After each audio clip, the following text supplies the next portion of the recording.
Good afternoon. This is Paul Martin talking to you from the Martin Healthcare Advisors headquarters, and I'm very excited today to talk to you about something that has occurred in the rehabilitation industry this week. And it was an announcement on Tuesday, and I'm holding right here the Wall Street Journal, which was Kindred's announcement to acquire RehabCare Group. And so these two very large companies are planning a merger. And what I wanted to do today is to talk to you a little bit about some of the terms of that merger, as well as what implications will this have on the rehab industry in general, and what does this mean to you as a small to medium or even a large rehabilitation company. Well, first is I just wanted to talk about some of the terms of the deal with Kindred and RehabCare Group. The price of the transaction is $900 million in cash and stock. In addition, Kindred is planning to assume about $400 million in debt. And the EBITDA, earnings before interest, taxes, depreciation, and amortization, the EBITDA multiple on this deal was 7.9 times. Although there's a plan to take out about $40 million in cost from the combined entity. And if they're successful with that plan, the year one multiple on this deal would be closer to 7 times. And so the result of this merger is two extremely strong rehabilitation organizations. Both of these companies have very strong operations in the post-acute rehab world. And it'll be a $6 billion company and will be the largest rehabilitation company in the country. And so why does a deal like this make sense? Why have these two companies chosen to come together?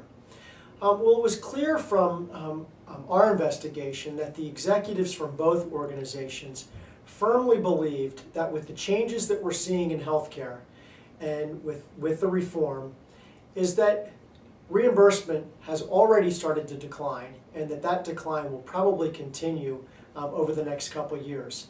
And if you combine that with an aging population, we're going to have a dynamic in this industry of more patients and less money to pay for those patients.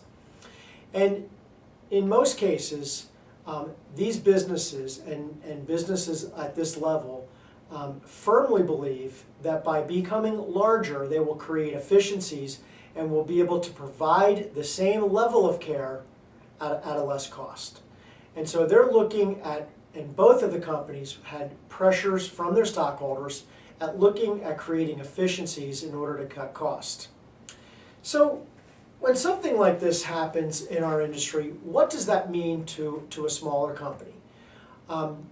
Well, what we have found is that when the big guys play, and in this industry, these are two very large players in this industry, is that it solidifies the strategy and it solidifies the focus that some of the smaller companies, and when I say smaller companies, companies in the $25 million to $900 million range, it solidifies their strategy that they're going to have to consolidate and create larger organizations in order to create those efficiencies.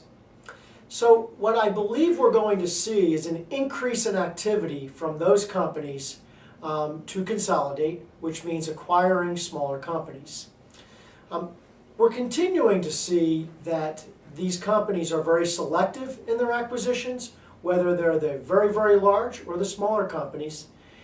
And so they're only going to acquire good companies. This is not going to start a frenzy of companies that are willing to acquire just anything.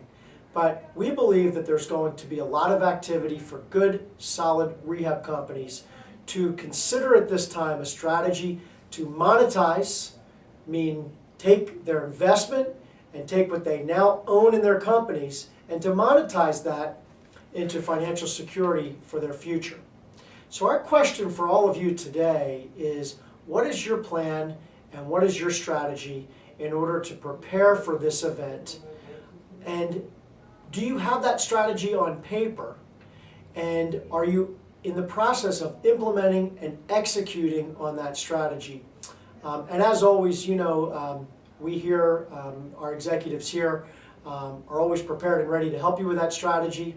but we strongly advise you today to develop that strategy for 2011 and beyond. Well, thanks again, and we'll be coming back to you soon, and I hope you all have a great day. Take care.